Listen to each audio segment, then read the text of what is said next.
nag-start siya nung post-pandemic 2021 May. Bali tinamnan namin yung taas hanggang dun sa baba, sunflowers lahat. Tapos walang bumibili ng mga sunflowers, sayang naman kung masasayang lang kasi nga hindi nabebenta. Kaya naisipan kong i-open na lang for public viewing na may bayad. Marami financial kasi yung seeds namin nabibili imported lahat yon, wala namang locally grown. Kapag ka peak season nasa 150 up ang weekends, lalo na yung mga long weekend, may mga ganun sa isang araw 150 up. Tapos kapag ka ganitong mga ordinary days, siguro mga 20 envelope. Panagbenga, tapos yung December, Holy Week, ganyan.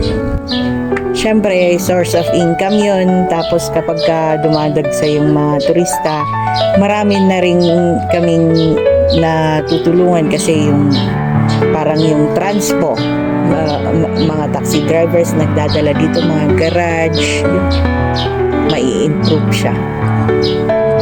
Yung sana marami pang mga ibang bulaklak, kaso yun nga, mahal yung mga seeds kasi lahat imported. Dito yung mga nagpaplano, dapat i-check mo na yung page namin, titingnan kung ano yung mga updated na flowers na naka-bloom. Tapos isa-search nila sa Google Map yung gagamitin kasi hindi waste, kasi wasting time yun.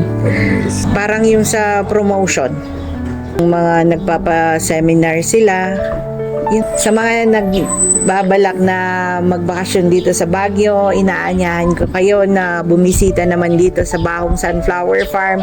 Walang traffic dito. Tapos makulay po yung mga bulaklak namin this February, panagbanga. Yun lang.